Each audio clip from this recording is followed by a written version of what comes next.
Boa noite, meus irmãos e meus amigos. Que a preciosa graça restauradora, santificadora de Cristo Jesus esteja com todos os irmãos e que o Senhor abençoe aqueles que estarão ouvindo o chamado do Evangelho do Reino.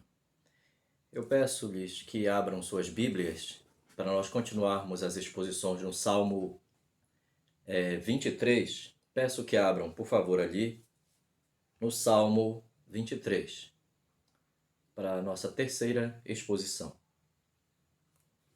O Salmo 23, irmãos, peço que reúnam suas famílias, ainda estamos em isolamento social, para o nosso bem, a nossa saúde, mas agora para o nosso bem espiritual, lembre-se da fidelidade em chamar a sua família e reuni-la ao redor da palavra.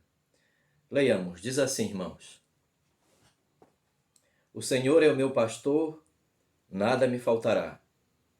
Ele me faz repousar em pastos verdejantes, leva-me para junto das águas de descanso, refrigera-me a alma, guia-me pelas veredas da justiça por amor do seu nome.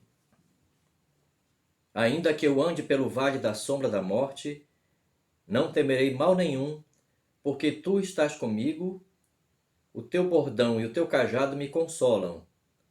Preparas-me uma mesa na presença dos meus adversários, unges-me a cabeça com óleo, o meu cálice transborda.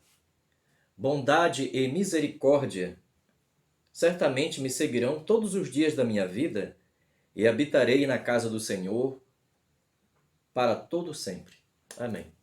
Vamos uma breve palavra de oração, irmãos. Santo e excelso Deus,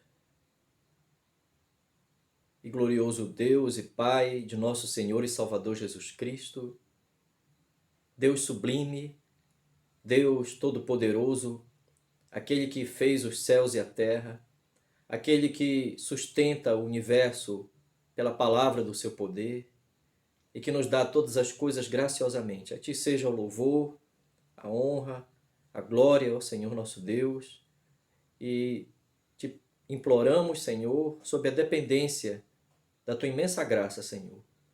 Quão grande é a nossa necessidade do Teu poder, quão grande é a nossa necessidade da verdade, Senhor, tratar conosco e nos orientar pelas veredas santas da salvação, Senhor. Só Tu podes, Senhor, derramar sobre a Tua igreja uma graça tal que possa restaurá-la, sustentá-la e preservá-la. Por isso te pedimos, ó Senhor nosso Deus, concede-nos a graça operando em nossos corações, de tal maneira, Senhor, que a Tua palavra, naquilo que Tu determinaste para que nós ouvíssemos e recebêssemos, Senhor, seja de tal maneira acolhida em nosso coração e nossas mentes, que possa nos ser dado crescimento para a vida eterna, Senhor. Que Tu sejas engrandecido, que Tu sejas exaltado tão somente por meio da verdade, em o nome santo de Jesus. Amém, Senhor. Meus amigos, vejam o início do versículo 3. Refrigera-me a alma. Na realidade, o início do verso 3 é uma demonstração dos efeitos do cuidado do Senhor expresso no verso 2 que vimos na última exposição. Alimento, descanso e água. E meus irmãos, o Senhor sempre proverá, como nós vimos na última exposição, o suficiente para que as suas ovelhas sejam sempre mantidas e restauradas. Se nós entendemos a última exposição, no domingo último, em que Deus é o Senhor da verdade, o Senhor é o único que pode transmitir a verdade e dar a verdade às nossas almas, e que Ele também não nos deixa faltar esse alimento espiritual enquanto igreja, enquanto povo seu, e que Ele leva os seus às águas de descanso, demonstrando então que Ele as está conduzindo, Ele está conduzindo a igreja para o seu destino último, que é a salvação eterna.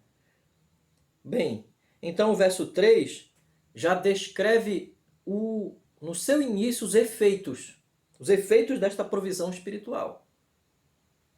Então, as provisões do verso 2 surtem efeito, seus efeitos estão sendo demonstrados agora a partir e no verso 3.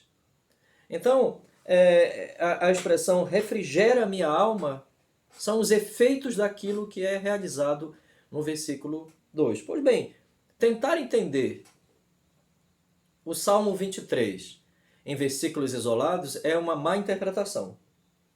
Porque cada versículo do Salmo 23 e cada uma das suas duas partes deste Salmo, cada versículo transmite uma ideia que vai ser ampliada, que vai ser expandida para o próximo versículo. Deus, ao determinar determinado em salvar aqueles que lhe pertencem, Deus compromete-se a operar neles de tal maneira que em tudo eles terão dependência da sua graça operando eficazmente neles. Então nós vimos na última exposição que há 10 verbos no modo imperfeito aqui no Salmo 23, demonstrando aquilo que o Senhor se compromete a fazer. É Ele que se compromete a fazer continuamente. Ele não vai cessar de fazer estas coisas descritas em forma de metáfora no Salmo 23. Desta forma, o verso 2 é sumamente preparatório para o verso 3. No verso 2 nós temos a essência, os elementos essenciais que uma ovelha precisa para viver. Ela precisa de alimento, precisa de descanso e precisa de águas, muita água. Água abundantemente. Pois bem, aqui a vida cristã está sendo descrita, então, como uma realidade sobrenatural. Ora, o que tudo isso está descrevendo? O que estas metáforas poderosas do Salmo 23 estão demonstrando? Que a vida cristã, na realidade, é algo sobrenatural. A vida cristã é, na verdade, uma nova realidade produzida pela pregação poderosa do Evangelho. Então, desta feita, nós não podemos entender a vida cristã, por exemplo, a parte da palavra. A parte da paz reconciliadora que nos restaura, nos renova. Bem, João Calvino afirmou categoricamente, irmãos, que a fé verdadeira necessita tanto da palavra quanto o fruto necessita da raiz viva da árvore. Vejam que impressionante ilustração. O fruto, para ser produzido, precisa da raiz viva da árvore. Na religião cristã, em sua forma externa, muitos não serão conduzidos à palavra, como nós vemos hoje em termos práticos, em termos evidentes na religião.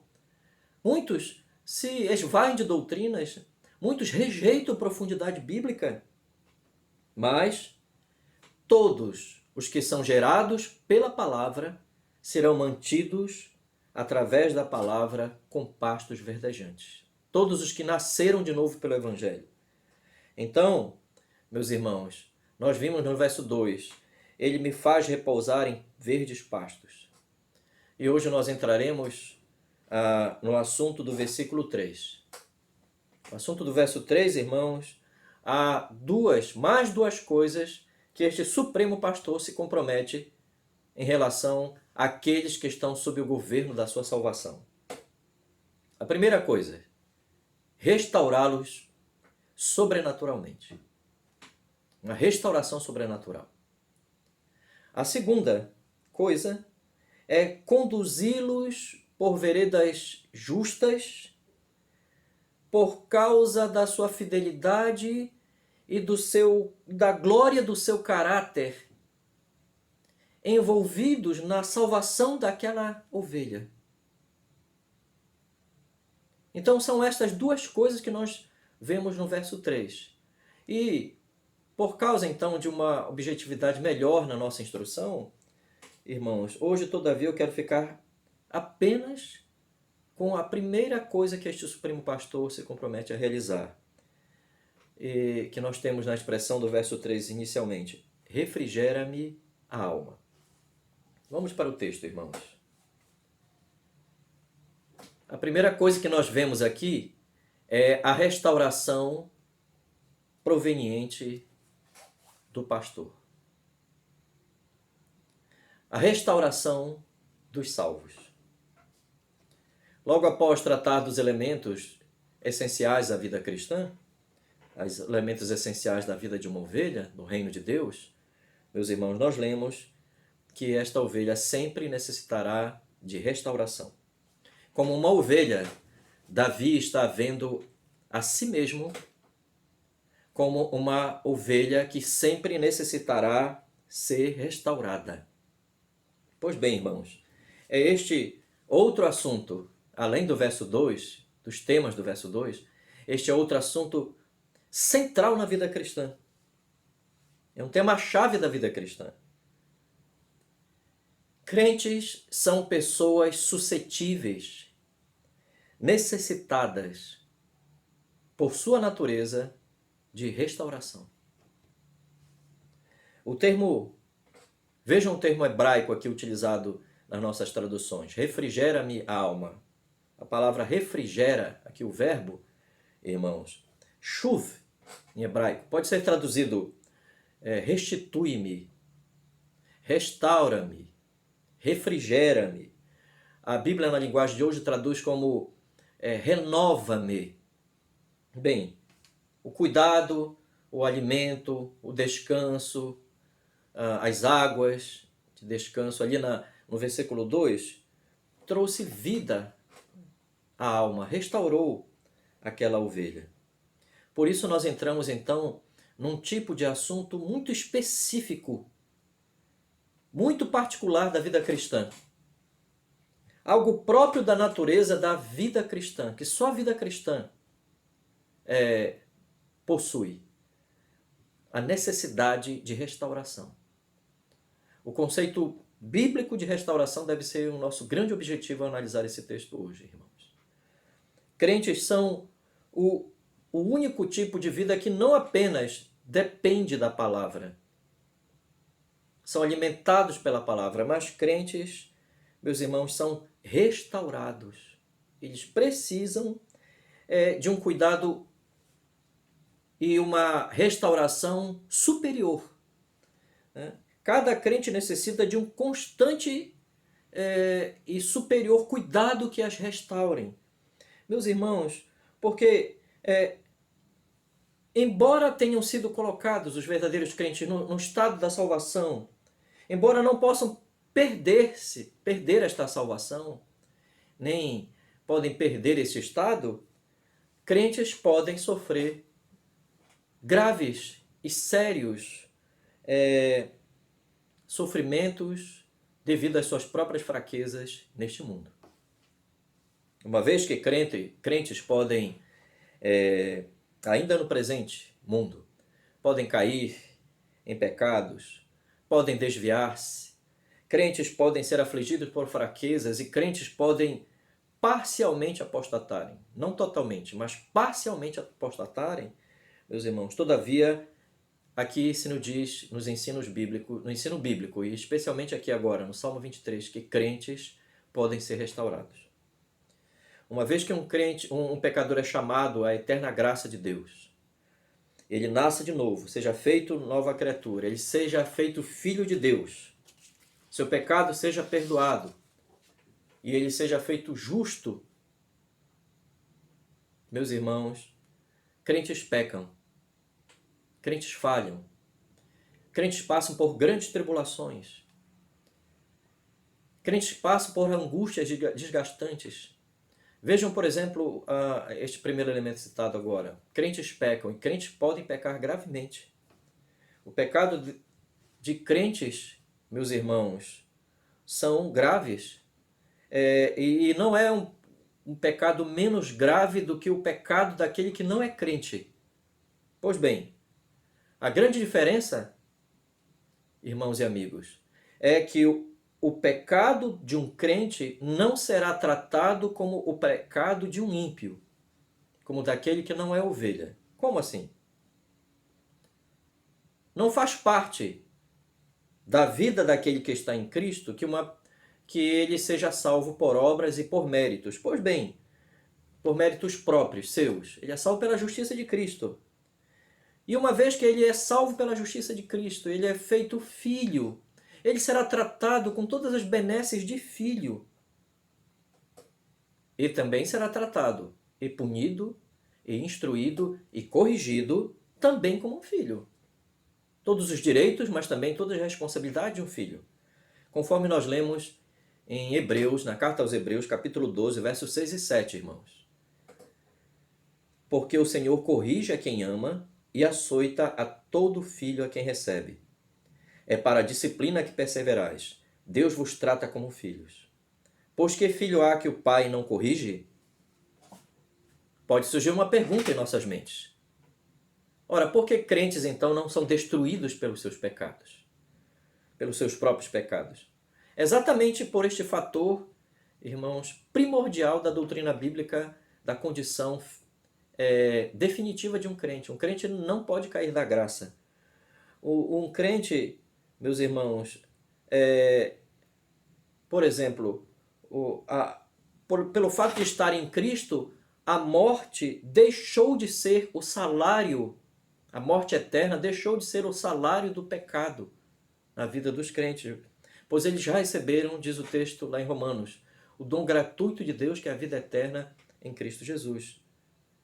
E aqui o Salmo 23 vai tratar, é uma maravilhosa metáfora, que vai apontar para um sentido geral de restauração que só crentes experimentam, crentes verdadeiros experimentam. A restauração na vida cristã. Pois bem, meus irmãos, temos que então ir por partes. Entender primeiro o conceito bíblico de restauração.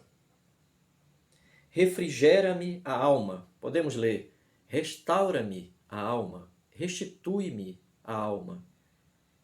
Tem primariamente sentido comum a vida de uma ovelha de acordo com o Salmo 23. Os comentaristas bíblicos, vejam nas suas Bíblias, por favor, os versos 2 e 3, mais uma vez. Por favor, vejam no Salmo 23.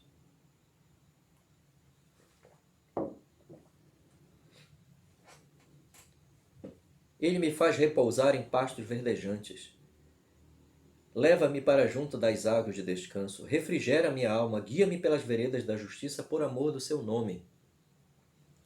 Ora, meus irmãos, os comentaristas bíblicos dizem que aqui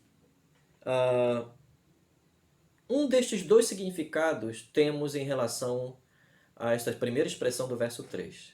Por causa dos contextos das passagens, refrigera minha alma, renova minha alma, seria ou o pastor aqui descrito está fazendo a ovelha retornar porque ela tende a afastar-se, ela estava se afastando, ou ele a renova dando-lhe água e comida. Mas, por favor, entendam, o contexto do verso 2 que nós acabamos de ler e a parte B do verso 3, guia-me pelas veredas da justiça por amor do seu nome, onde está essa primeira parte do verso 2, do verso 3 contextualizado aqui, irmãos, eu creio que é melhor entendermos aqui que estes dois significados andam juntos. A restauração de uma ovelha envolve tanto o seu afastamento, trazê-la novamente deste afastamento, quanto a restauração envolve que ela seja renovada pela palavra, pelo alimento, pelos efeitos da verdade sobre ela novamente, e pelo descanso espiritual que somente a graça pode dar. Bem, é um processo que não pode ser separado, né? Processos que não podem ser separados. Então, estamos no nível das metáforas. Mas aqui, meus irmãos, nesta condição de uma ovelha que aponta para um crente restaurado, qual seria então um conceito bíblico de restauração?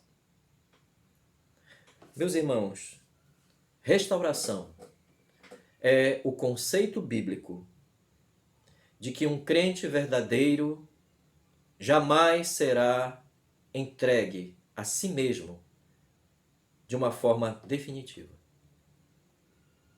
Mas ele será renovadamente aperfeiçoado devido à condição e ao estado que foi colocado pela fé em Cristo Jesus, pela graça em Cristo Jesus. Bem, meus irmãos, este é o conceito bíblico de restauração.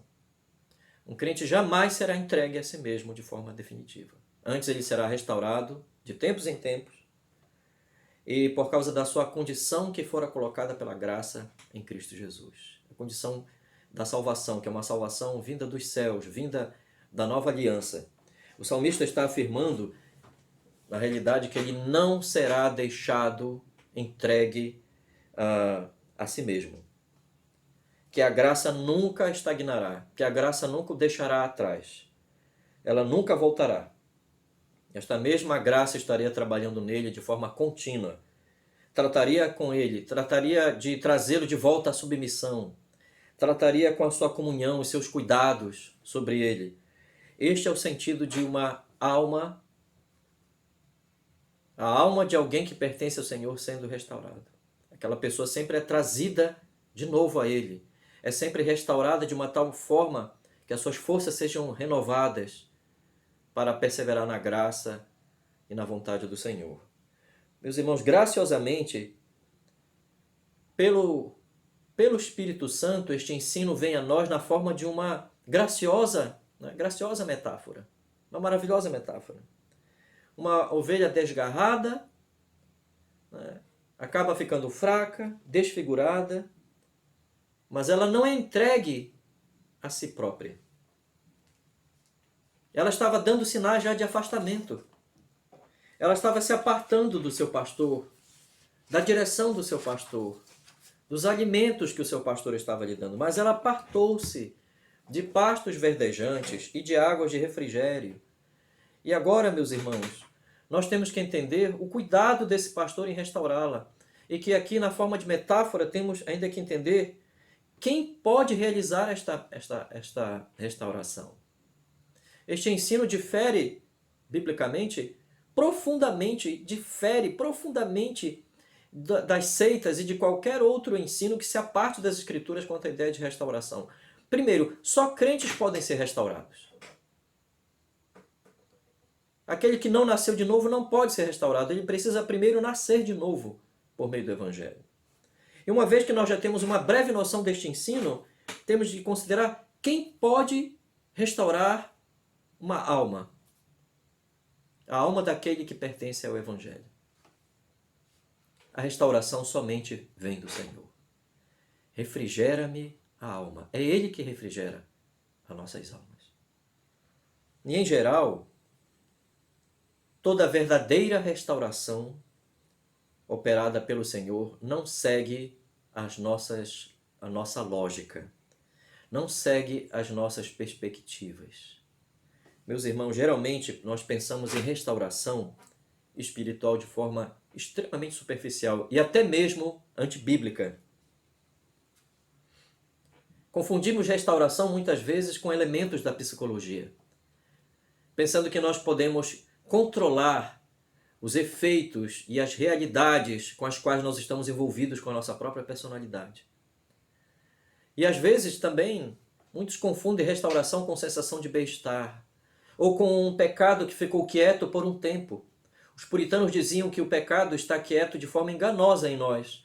Muitas vezes sérios pecados estão apenas cobertos sobre águas tranquilas que são, na realidade, superficiais.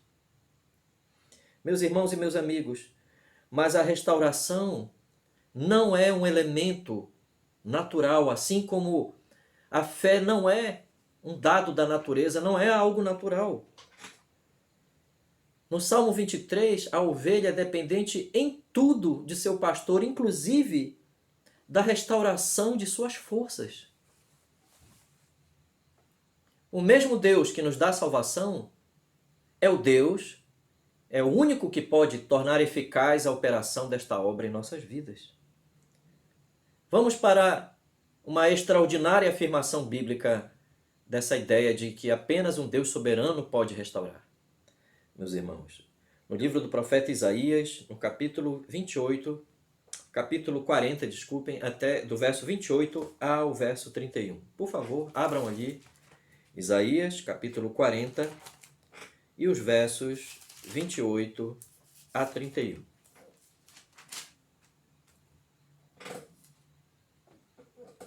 Isaías capítulo 40, verso 28 a 31.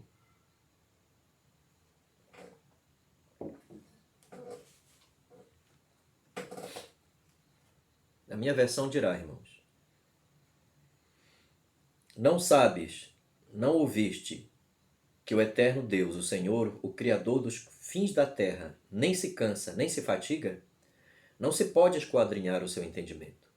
Faz forte ao cansado e multiplica as forças ao que não tem nenhum vigor. Os jovens se cansam e se fatigam, e os moços de exaustos caem. Mas os que esperam no Senhor renovam as suas forças, sobem com asas como águias, correm e não se cansam, caminham e não se fatigam. Meus irmãos,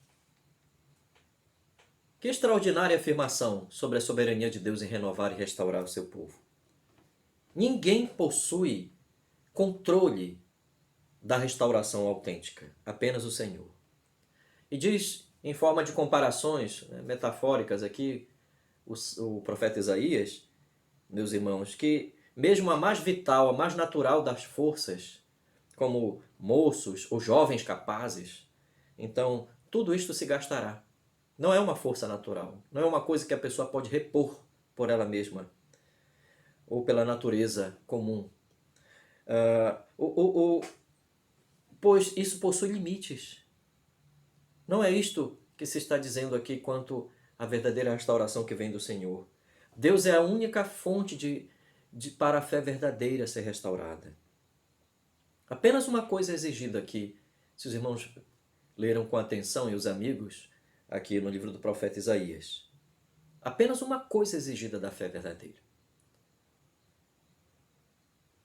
Calvino, o grande reformador, quando comenta esse maravilhoso texto do profeta Isaías, Calvino diz algo espetacular.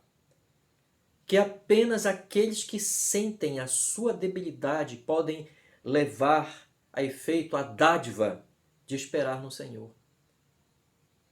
De esperar no Senhor para serem novamente restaurados pelo poder da sua graça.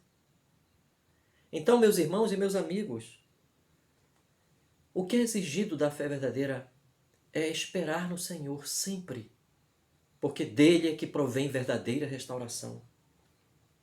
Esperar no Senhor é, em um sentido autêntico, irmãos, admitir que nós não temos recursos e que esses recursos não podem ser encontrados em nenhum outro. E nós temos que entender que, biblicamente, Deus é o único que pode restaurar-nos e que Ele é soberano nesta restauração. Ele sequer vai operar de acordo com a nossa lógica, com as nossas perspectivas. Vamos a mais uma extraordinária afirmação da soberania de Deus na restauração do seu povo, irmãos. No livro do profeta Isaías, no capítulo 63, verso 17. Por favor, abramos ali, irmãos. Isaías, capítulo 63 e o verso 17.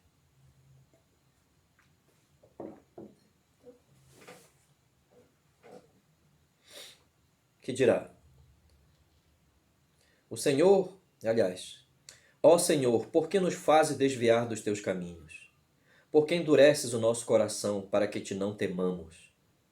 Volta por amor dos teus servos e das tribos da tua herança. Temos aqui uma oração do profeta Isaías. E nesta sublime oração, há uma percepção no profeta, pelo Espírito Santo, de que uma pessoa que afirma ter com Deus uma relação, que a iniciativa desta relação não estava naquela pessoa. E de que esta relação com Deus é a relação com um Deus que nunca está passivo, com um Deus tremendamente ativo. Irmãos, simplesmente, meus irmãos, aquele que conhece a Deus sabe que foi trazido para perto dele, sabe que foi trazido a ele, e que Deus é o único que pode mantê-lo ali próximo a ele, servindo, amando, temendo-o com liberdade.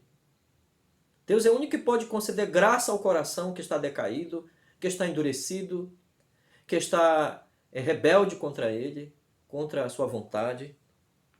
Deus é o único que pode restabelecer os seus dos seus hábitos contínuos de pecar contra Ele, de rebelarem-se contra Ele, de se afastarem dos seus propósitos. Deus é o único que pode manter alguém próximo a Ele. A dádiva de manter alguém próximo ao Senhor provém do próprio Senhor. E meus irmãos e meus amigos, entendendo ainda a profundidade deste assunto, nós temos de considerar agora outro ângulo deste. Ou seja, a necessidade em si de restauração. Já vimos que só crentes podem ser restaurados, de que a restauração só pode provir do Senhor, e que isto supera nossas lógicas, nossas perspectivas. Mas, meus irmãos, agora a necessidade em si de restauração. Refrigera-me a alma. Não há uma única necessidade na vida de um crente, apenas uma necessidade de ele ser restaurado uma vez só. Não. E as demais instâncias de restauração em que um crente terá de passar também não possuem em si e em geral a mesma natureza. As mesmas não são as mesmas necessidades, são necessidades diferentes. A obra da restauração possui, vamos dizer, no ensino bíblico geral, possui meios peculiares. Meios peculiares, sábios e soberanos, capazes de lidar de modo próprio, modo apropriado com cada crente individual e com as suas necessidades especiais. É importante entendermos a profundidade disto na expressão restaura minha alma, refrigera minha alma. Podemos ler aqui, restitui-me o vigor, restaura-me a alma. Né? Entendemos e lembramos bem aqui, meus irmãos, é que alma no hebraico não tem o sentido de vida em geral. Já vimos isto na exposição do último domingo. Aqui a alma tem o sentido de vida individual, a condição pessoal daquele crente.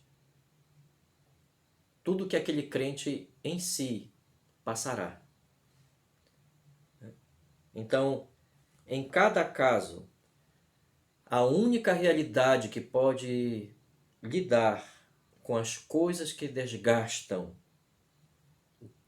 o crente e também afetam a sua proximidade do Senhor é a fiel obra da graça. A única realidade que pode lidar com cada coisa que o desgasta na sua relação com Deus. A sua relação com Deus depende de uma graça que é peculiar em cada situação pela qual ele terá de passar. Então, meus irmãos, nós podemos alistar, eu pretendo alistar, embora não vá exaurir este assunto, alistar aqui brevemente 3 ações peculiares da graça e como a graça é própria em restaurar crentes em situações específicas. Em primeiro lugar, o primeiro exemplo que eu dou de uma necessidade de restauração na vida cristã é que há crentes verdadeiros que precisam ser restaurados quanto aos poderes das corrupções pecaminosas que lhes assediaram duramente algumas vezes. Alguns crentes passam por períodos de quedas e fracassos, em que Satanás e que a carne e o próprio mundo vai tentar seduzir-lhes de que eles não terão mais jeito. Pois bem, irmãos, eu conclamo os irmãos a entenderem essa perspectiva de forma bíblica, mesmo nestes casos gravíssimos. Esta foi a realidade, por exemplo, vivida nos tempos do profeta Miqueias. Se vocês lerem o livro do profeta Miqueias, ficarão profundamente abalados com a linguagem do profeta Miqueias, especialmente o capítulo 7. Quando vamos para o livro do profeta Miqueias, as terríveis coisas que são ditas, as quedas e os fracassos terríveis, os quais Deus teria que julgar, Deus não deixaria passar, teria que julgar, punir. Mas, meus irmãos, quando vamos para o final do capítulo, quando pensamos que tudo está perdido, de forma surpreendente, vemos que mesmo diante de pecados graves, Deus tem o poder de restaurar e de subjugar aquelas iniquidades e restaurar o seu povo. Então convido os irmãos novamente a lermos ali o livro do profeta Miqueias, no capítulo 7, versos 18 a 20. Por favor, abra ali no livro do profeta Miqueias, capítulo 7, versos 18 a 20.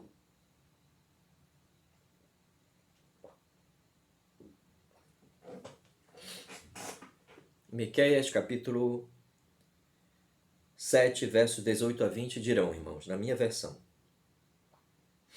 Quem, ó Deus, é semelhante a ti, que perdoas a iniquidade e te esqueces da transgressão do restante da tua herança? O Senhor não retém a sua ira para sempre, porque tem prazer na misericórdia. Tornará a ter compaixão de nós. Pisará aos pés as nossas iniquidades e lançará todos os nossos pecados nas profundezas do mar. Mostrarás a Jacó a fidelidade e a Abraão a misericórdia, as quais juraste a nossos pais desde os dias antigos. Se os irmãos lerem com cuidado, vejam no capítulo 7, verso 14, que quando o profeta começa a sua oração por restauração, meus irmãos, claramente perceberão que o profeta orou no verso 14 para que Deus fosse o bom pastor. Aqui lembrando esta ideia do bom pastor de Israel do Salmo 23. Quando Deus restaura crentes caídos, contrário a tudo que as suas consciências, ou o diabo, ou a sua própria natureza frágil vai lhes dizer, Deus lança os seus pecados nas profundezas do mar e manifesta quão inigualáveis são o seu perdão, a sua compaixão e a sua lealdade pactuais. Deus é fiel ao seu pacto da salvação no chamado que ele fez àqueles crentes. Meus irmãos, crentes verdadeiros não ficam prostrados. O Senhor envia os seus profetas, como está descrito ali no livro do profeta Isaías também, lhes dizendo, a tua iniquidade foi perdoada. Ora, meus irmãos, mas ainda há um segundo exemplo que eu quero lhes dar. Vamos para o segundo exemplo de restauração, modo da graça agir e restaurar. Há crentes que ficam abatidos por causa do desagrado de Deus, porque estão desagradando a Deus. Isto se prolonga por um tempo e perderam a luz do seu rosto por um tempo, por causa deste desagrado. No crente há, meus irmãos, um mistério que só o Espírito Santo pode mostrar a eles: o vazio do seu coração por estarem desagradando ao Senhor e não pretenderem ouvir o seu chamado para serem restaurados. Meus irmãos, por mais que aquele crente tente manter tudo na normalidade, por mais que externamente aquele crente tente transmitir um estado de satisfação, de, vamos dizer, de regozijo, internamente aquele crente está na realidade, meus irmãos, sofrendo. Mas ele tem que passar por estágios para esconder isto. Um desses estágios é que ele terá que negar a sua própria consciência. O puritano Richard Sibbes dizia que a nossa consciência neste mundo será a nossa maior amiga e também a nossa maior inimiga. Pois bem, há crentes que tentam resistir à sua consciência. E por um tempo conseguem. Mas, meus irmãos, geralmente quando crentes desagradam ao Senhor, tentam omitir isso da sua consciência, tentam negar a ação da consciência e tentam negligenciar aqueles que tentam tocar na sua consciência.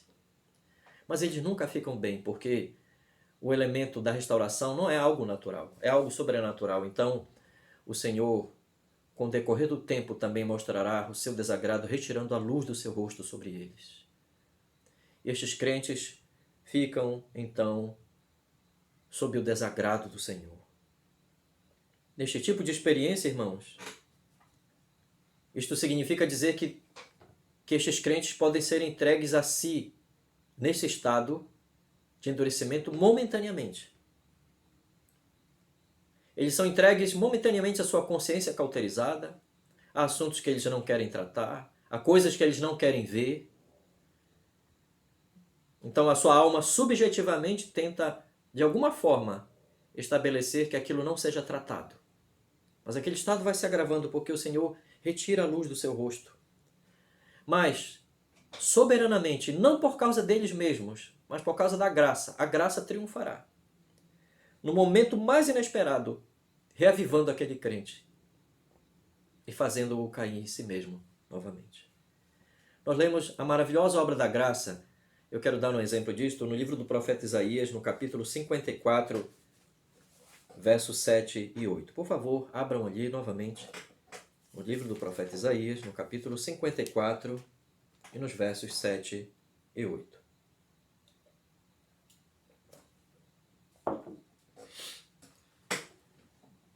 Irmãos, nós leremos o texto Isaías 54, 7 e 8, o qual dirá: Por breve tempo te deixei, mas com grandes misericórdias torno a acolher-te. Num ímpio de indignação escondi de ti a minha face, por um momento. Mas com misericórdia eterna me compadeço de ti, diz o Senhor, o teu Redentor. Quando um crente é restaurado, ele percebe que o longo tempo em que ele ficou sob o desagrado do Senhor, aliás, ele claramente esteve sob a ira do desagrado do Senhor. Este crente vai perceber que por mais longo que tenha parecido este tempo, não se compara, meus irmãos, com a misericórdia que é eterna. Vejam o que o texto diz. Por breve momento te deixei entregue, né? Deixou aquela ovelha entregue a si própria, como ele fez com o povo de Israel por um tempo no cativeiro. Mas aqui diz, meus irmãos, deixaria no cativeiro, mas aqui diz também, com misericórdia eterna me compadeço de ti. A misericórdia é eterna. Mas o tempo que o Senhor retira a luz do seu rosto é um tempo, por mais dolorido que seja, é um tempo mínimo em relação à eternidade da misericórdia do Senhor.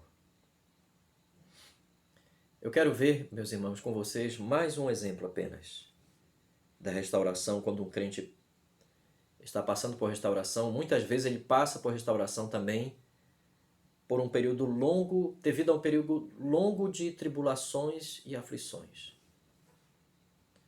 Isso, em geral, não tem sempre a ver com pecado, irmãos, mas com provações e tribulações.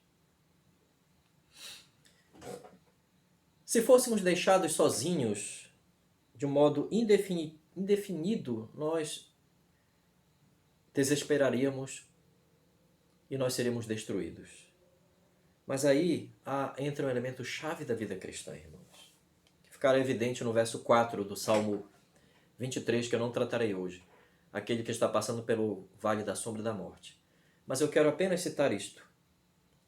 Irmãos, um elemento chave é que, embora o Senhor nos permita passar por um tempo, por sérias e graves situações, não há abismos dos quais o Senhor não possa retirar-nos. Não há profundidade das quais o seu amor não nos alcance e o Senhor não possa nos tirar dali novamente e nos restaurar. Eu quero citar, meus irmãos, como exemplo, o Salmo 71, verso 20.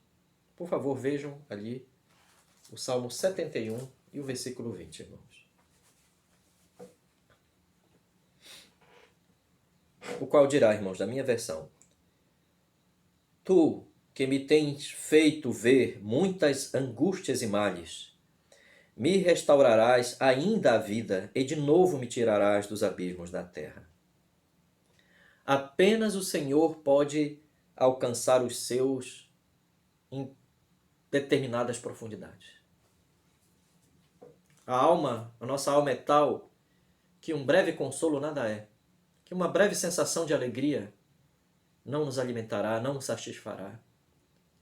meus irmãos, quantos não poderão entrar naquele âmbito, naquilo que o crente está passando, e ser consolado, para consolar aquele crente? Mas, meus irmãos, aqui o salmista estava falando nas suas profundas adversidades, em forma de metáforas hiperbólicas, ou seja, ele estava superdimensionando aqui, meus irmãos, coisas que eram tão dolorosas e tão profundas como as profundezas da terra. A questão é que se o Senhor colocou você por um tempo ali naquelas profundezas, Ele também o tirará de lá. Foi pelo conselho misterioso do Senhor, o seu decreto misterioso e a sua vontade misteriosa, que alguns crentes podem ficar isolados em provações, em tribulações profundas. Mas a graça surpreenderá esses crentes, tirando-os de lá, e Deus será glorificado exatamente quando forem restaurados destas tribulações. Vemos isto no caso de Jó. Vemos isto muitas vezes no caso do próprio profeta e salmista Davi. E o rei Davi aqui no Salmo 71, meus irmãos.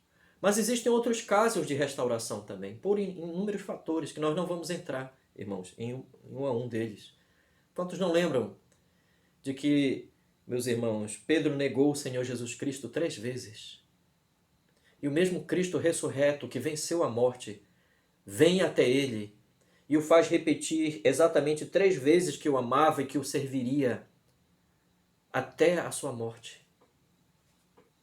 Jonas foi restaurado também depois de ter se endurecido para servir o Senhor. O Senhor o restaurou depois de mostrar a ele que era preciso pregar uma salvação soberana sobre a ímpia cidade de Nínive. Meus irmãos, este ensino é tão profundo e tão rico, mas eu quero apenas, irmãos, fazer duas aplicações básicas diante de tudo que nós já falamos aqui, irmãos. Em primeiro lugar, esta é uma aplicação básica e essencial deste ensino. Refrigera minha alma.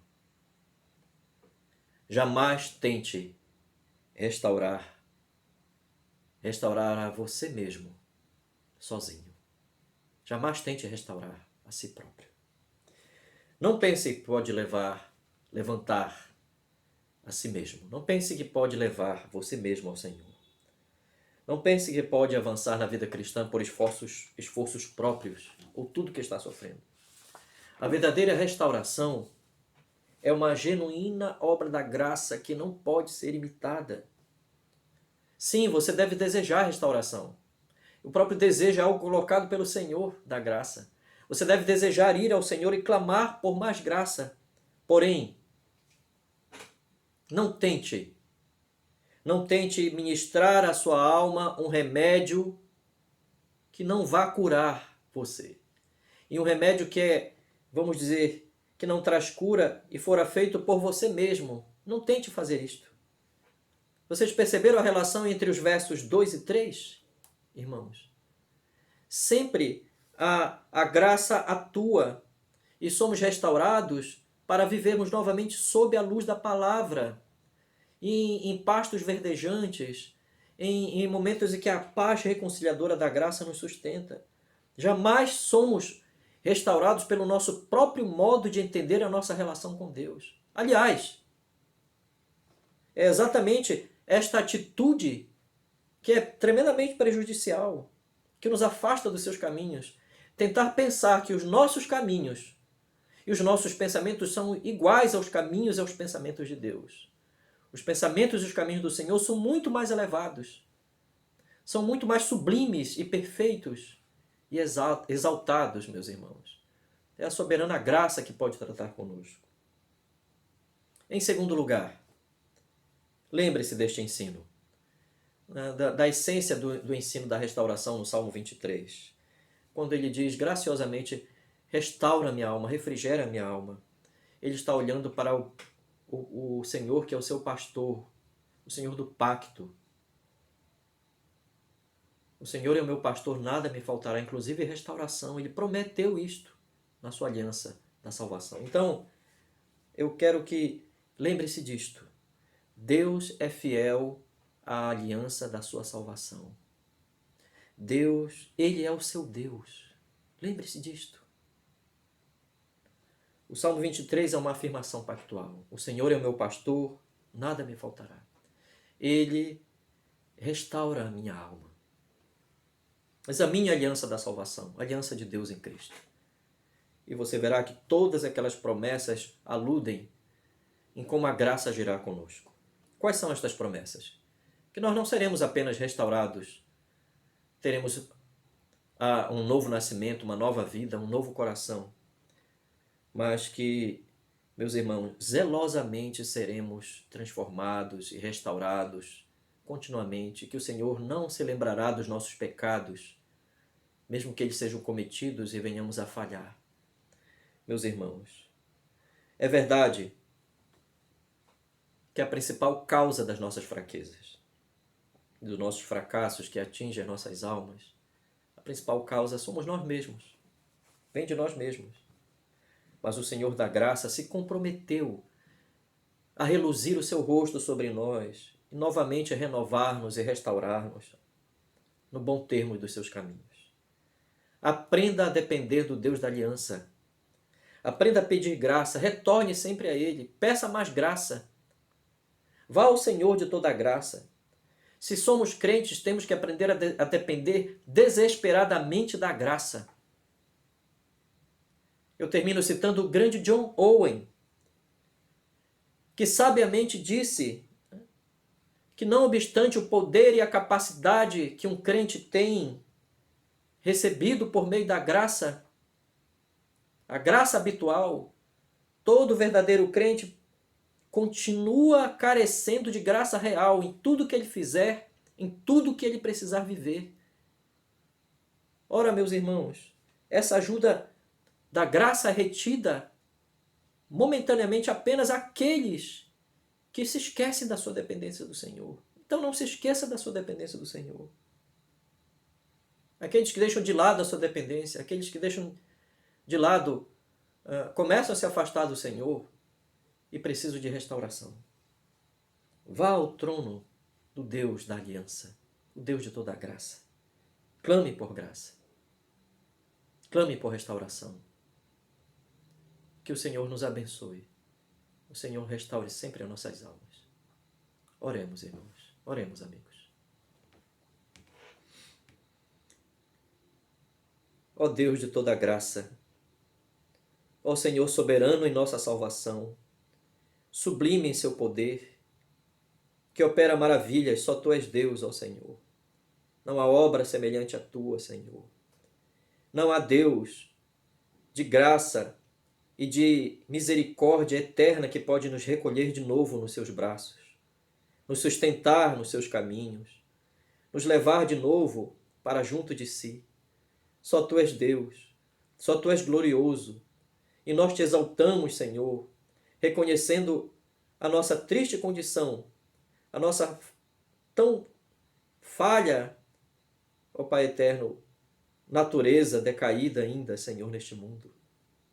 Mas nós sabemos, ó Senhor, que aquele que começou a boa obra em nós, aquele bom pastor, que enviou o seu próprio Filho a este mundo para pastorear nossas almas, ó Pai eterno, tanto aqui como por toda a eternidade, aquele que começou a boa obra em nós haverá de aperfeiçoá-la, haverá de restaurar-nos até aquele grande dia. Que Tu sejas exaltado, ó Senhor nosso Deus, e que, ó Pai eterno, os Teus santos possam, por meio do Teu Espírito, perceber que a Tua graça é suficiente em cada caso, é peculiar em cada caso, é especial em cada caso, que o Senhor nunca, jamais deixará de operar esta graça, ó Pai eterno, embora imereçamos, ó Pai, essa tremenda graça sublime e o Teu amor eterno sempre se revelarão, Senhor, mostrando-nos, ó Pai eterno, que Tu és o nosso supremo pastor, Senhor. Conduze-nos a Ti, restaura-nos para a honra e glória do Teu santo nome. Em nome de Jesus. Amém, Senhor. Boa noite, meus irmãos. Que Deus abençoe a todos.